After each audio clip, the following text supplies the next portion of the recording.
اے خداوند بحالی کے خدا، ہم پیاسے ہیں، ہمیں روح کی پیاس ہے۔ اپنے زندگی بخش پانی کی قدرت سے ہمیں اپنی راہ پر اپنے الہی مقصد کے لیے چلنے میں مدد فرما۔ خدا باپ، خدا بیٹے، خدا روح القدس کے نام میں آمین۔ آج یہ محض اتفاق تھا کہ گیت نمبر 240 گایا گیا، اس کی دوسری آیت اور 5ویں آیت، ہورب اور ترزا تو ان کو انترے کہیں گے، دوسرا انترا اور 5واں انترا، ان کی دوسرا مصرع میں آپ کے سامنے پڑھتا ہوں۔ وہ بالکل آج کے کلام کے مطابق نکلا۔ بلا قیمت دوا ملتی ہے، آئے جس کا جی چاہے۔ اور 5ویں آیت یا 5ویں انترے کا دوسرا مصرع کہ اب زندگی دیتا ہوں، آئے جس کا جی چاہے۔ خداوند سب کو بڑی برکت دے اس گیت کے وسیلے سے بھی اور آج کے پیغام کے وسیلے سے۔ عزیزوں، یسعیاء نبی کے صحیفے کا 55واں باب جب تحریر ہوا، لوگ ہر حالت کو ممکن سمجھا کرتے تھے،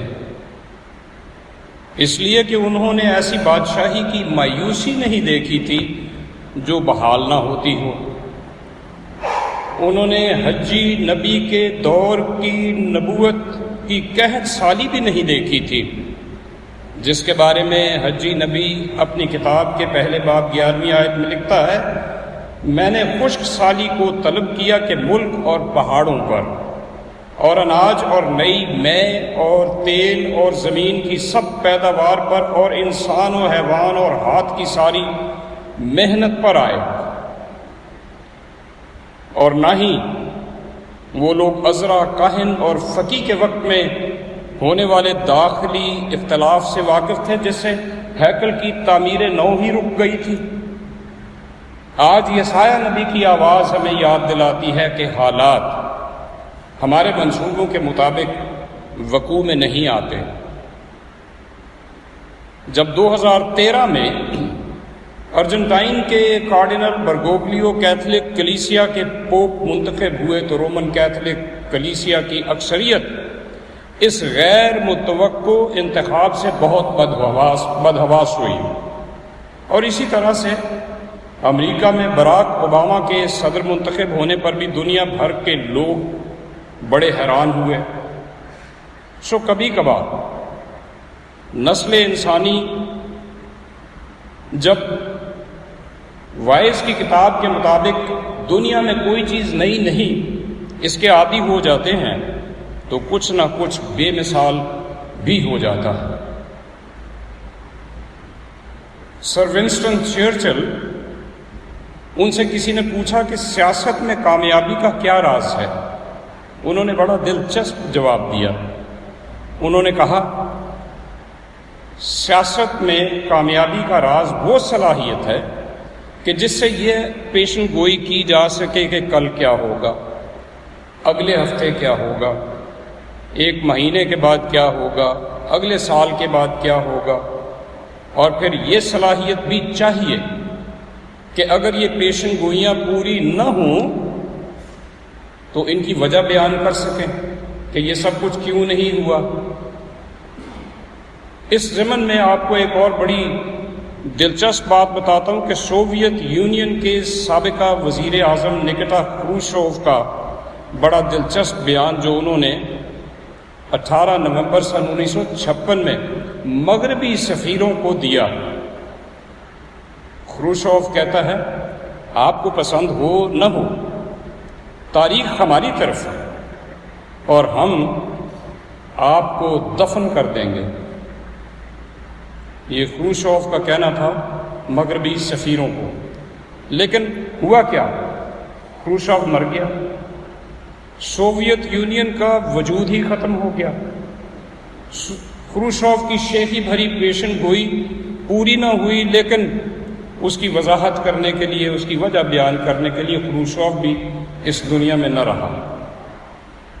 البتہ خدا کے انبیاء جو پیشن گوئیاں کرتے وہ خدا کی طرف سے ہوتی، جنہیں خدا خود وقوع میں لاتا، اور بعد ازاں انبیاء کو وضاحتیں نہ کرنی پڑتی، کیونکہ کوئی ایسی پیشن گوئی نہ ہوتی جو ان کے منہ سے خدا کی طرف سے نکلی ہوتی اور وہ پوری نہ ہوتی، سب پوری ہوتی تھی۔ یسایہ نبی میں نور الہی تھا، اور وہ اس نور سے اپنے ارد گرد کے ماحول کو روشن کرتا تھا۔ آج جب ہم اسی نور اور اس کے پھیلاؤ سے پھر منور ہوا چاہتے ہیں، ایک نظر موجودہ حالات پر ڈالیں۔ کیا اب ہم آخری زمانے میں ہیں، یعنی بڑی مصیبت کے دور میں پہنچ چکے ہیں؟ یہ ہر ایک کا سوال ہے، ہر ایک کے ذہن میں اس کا اضطراب رہتا ہے۔ اور یسوع مسیح نے اپنی زمینی خدمت کے دوران 3 پیشن گوئیاں کی تھیں۔ پہلی، لوکا رسول کی انجیل اس کے 21ویں باب 10ویں آیت میں درج ہے، انہوں نے کہا قوم پر قوم اور سلطنت پر سلطنت چڑھائی کرے گی۔ اور حال ہی میں روس کے صدر پوٹین نے کہا کہ روس کی بحریہ ایسے زیر آب ہتھیار حاصل کرے گی جنہیں امریکہ نہ تو تلاش کر سکتا ہے اور نہ ہی راہ میں روک سکتا ہے۔ اور ادھر چین نے امریکہ میں اپنا کونسل خانہ بند کر دیا، جس پر امریکہ کا شدید رد عمل ہوا۔ اور یہ تینوں، امریکہ، روس اور چین، عالمی طاقتیں ہیں۔ دوسری پیشن گوئی لوکا رسول کے انجیل اس کے 21ویں باب 11ویں آیت میں لکھی ہے، بڑے بڑے بھونچال آئیں گے اور جا بجا کال اور مری پڑے گی، اور آسمان پر بڑی بڑی دہشت ناک باتیں اور نشانیاں ظاہر ہوں گی۔ دنیا بھر میں اب بارشیں اور سیلاب تو اس وقت تباہی مچا ہی رہے ہیں۔ تیسری پیشن گوئی لوکا رسول کی انجیل اس کا وہی 21واں باب اس کی 12ویں آیت، یسوع نے کہا ہم سب کے لیے، وہ میرے نام کے سبب سے تمہیں پکڑیں گے اور ستائیں گے۔ اس پر تو کچھ کہنے کی بھی ضرورت نہیں، کیونکہ مسیح اور مسیحت سے نفرت کرنے والے ہر طرح کے ہتھ کنڈے استعمال کر کے کلیسیا کو آئے دن ستاتے ہی رہتے ہیں۔ آج ہم مسیح کے دوبارہ اس روئے زمین پر آنے کی بات تو نہیں کر رہے۔ خدا کا کلام تو تاریخ کو گزشتہ زمانوں اور اخیر زمانوں میں تقسیم کرتا ہے۔ اس کا مطلب تو یہ ہوا کہ ہم یسوع کے مجسم ہونے سے لے کر اب تک اخیر زمانے میں چل رہے ہیں۔ اعمال اس کا 2 باب 17ویں آیت، عبرانیوں 1 باب 2 آیت، 1 پطرس 1 باب 20ویں آیت میں یہ سب چیزیں درج ہیں۔ اور اب قوموں اور سلطنتوں کا خوفناک ٹکراؤ اور جا بجا بھونچال اور مہلک وباؤں کا پھیلاؤ، جس سے آپ خوب واقف ہیں، اور کلیسیا کی ایذا رسانی روز بروز زور پکڑ رہے ہیں، تو یقیناً یسوع مسیح کا واپس آنا نزدیک سے نزدیک تر تو ہوتا جا رہا ہے۔ ایسے میں مسیحیوں کو اپنی زندگیاں کیسے بسر کرنی ہیں؟ خدا سے پیار کرنے والوں کو سیاسی اختلافات، قدرتی آفات اور عقوبتوں کے ساتھ کیسے نمٹنا ہے؟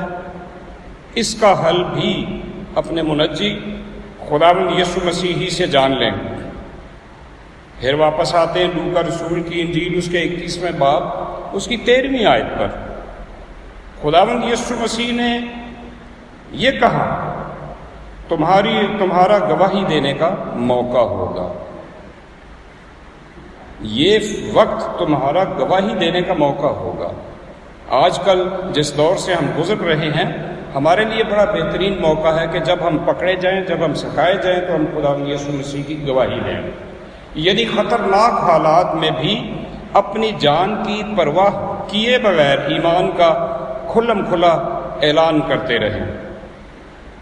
مسیحی ایمانداروں کے لیے لازم ہے کہ کتاب مقدس کے وصف اور اس کی اقدار کا بیان اور دفاع ایسے کریں کہ قائل کیے ہوئے عوام میں گونج اٹھے، اور اپنی گواہیوں سے خدا کی بے مثال محبت کو بے دینی کے مقابلے میں کھڑا کریں، تاکہ محبت نفرت کو شکست دے، نور تاریکی کو مٹا دے، سچائی جھوٹ کو جھٹلا دے اور راست بازی بدی کا خاتمہ کرے۔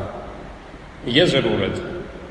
ایسا کرنے کے لیے ضروری ہے کہ مسیح کی اس دعوت کو قبول کریں جو یوحنا رسول کی انجیل اس کے 4 باب 15ویں آیت میں لکھا ہے، 15ویں باب 4 آیت میں، تم مجھ میں قائم رہو اور میں تم میں۔ جس طرح ڈالی اگر انگور کے درخت میں قائم نہ رہے تو اپنے آپ سے پھل نہیں لا سکتی، اسی طرح تم بھی اگر مجھ میں قائم نہ رہو تو پھل نہیں لا سکتے۔ سو واضح ہے کہ مسیح کے بغیر نہ اخلاقیات ہیں نہ راست بازی ہے، نہ اخلاقیات اور راست بازی کا سر چشمہ یا ذریعہ۔ یہ کیا ہے؟ دیکھیے، یرمیہ نبی کا صحیفہ اس کا 31واں باب 33ویں آیت میں دیکھتے ہیں، میں اپنی شریعت ان کے باطن میں رکھوں گا اور ان کے دل پر اسے لکھوں گا، اور میں ان کا خدا ہوں گا اور وہ میرے لوگ ہوں گے۔ اور اس کے بعد دیکھیے پیدائش کا 2 باب اس کی 7ویں آیت، جہاں لکھا ہے، خدا نے زمین کی مٹی سے انسان کو بنایا اور اس کے نتنوں میں زندگی کا دم پھونکا تو انسان جیتی جان ہوا۔ ہاں جی، یہی وہ وقت تھا جب خدا نے اپنی شریعت انسان کے باطن میں رکھی اور اس کے دل پر اسے لکھا، اور تب سے وہ ہر بشر کا خدا اور تمام بنی ہوئے انسان اس کے لوگ ہیں۔ اس نے ہر انسان کو، ہر مرد کو، ہر عورت کو اس کی جان کے ساتھ ہی اخلاقی کتب نما دے دیا۔ آج کل جب ساری دنیا ہی میں ایک عالمی وبا پھیلی ہوئی ہے، ہم اس مصیبت سے نبرداز ہیں اور اپنے اپنے گھروں میں بند رہے ہیں، آج پہلا موقع ہے کہ ہم اکٹھے ہوئے ہیں، اور ابھی بھی بہت سے لوگ یا تو خوف سے یا اطلاع نہ ملنے کی وجہ سے گرجا گھر میں آ نہیں سکے۔ لیکن خدا اپنے لوگوں کو ایسی رہنمائی کے لیے بلا رہا ہے جو مسیح کی سچائی کا اعلان کر سکے۔ یسوع مسیح نے خود یہ اعلان کیا کہ وہ غریبوں کو خوشخبری دینے کے لیے، قیدیوں کو رہائی دینے کے لیے، اندھوں کو بینائی دینے کے لیے اور کچلے ہوئوں کو آزاد کرنے کے لیے آیا۔ عزیزو، جیسے جیسے ہمارا معاشرہ اخلاقی گراوٹ کا شکار ہو رہا ہے، ہمارے لیے بڑا آسان ہے کہ شکست خوردہ ہو کر بیٹھ جائے، تب تو خوشخبری نہیں پھیل سکتی۔ لیکن یسوع مسیح نے تو یہ حکم دیا تھا، تم جا کر سب قوموں کو شاگرد بناؤ، اور اسی حکم کو تمام کلیسیا میں حکم اعظم کہا جاتا ہے۔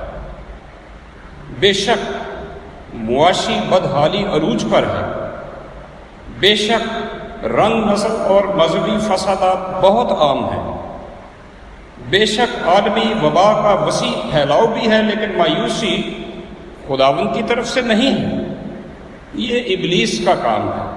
کلام مقدس میں ہم خدمت گزاروں کے لیے تلقین ہے، غلطیوں کے نام خط اس کے 6 باب 9 آیت میں لکھا، ہم نیک کام کرنے میں ہمت نہ ہاریں، کیونکہ اگر بے دل نہ ہوں گے تو عین وقت پر کاٹیں گے، اچھا بیج بوئیں گے، اچھی فصل کاٹیں گے۔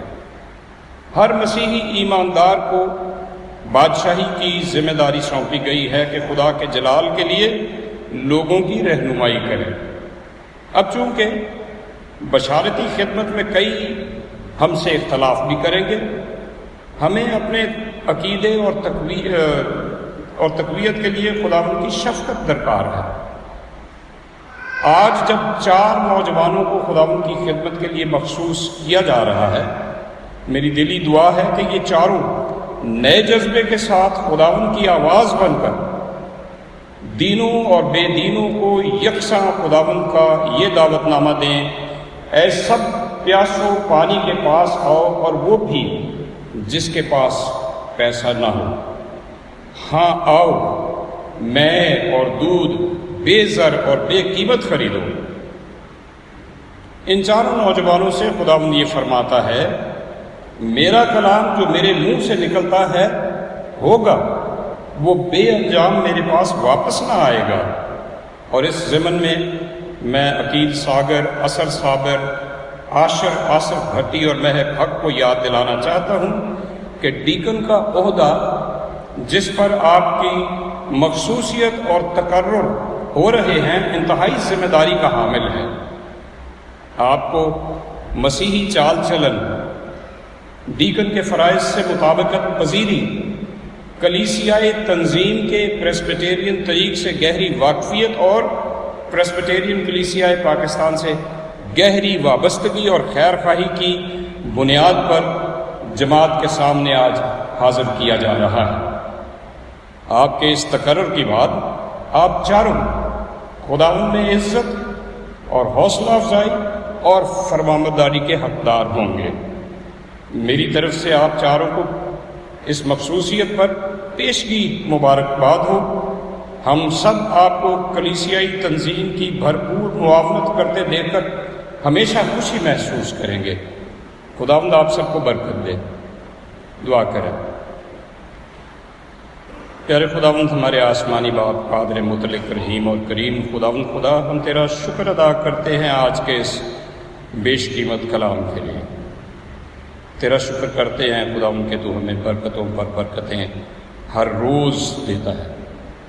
آج ان چار نوجوانوں کے لیے جن کو تیری خدمت کے لیے مخصوص کیا جا رہا ہے، مقرر کیا جا رہا ہے، تو اس سے منت کرتا ہوں ان پر اپنی خاص رحمت، اپنا خاص فضل، اپنی خاص برکت آج اور ہمیشہ جاری رکھ۔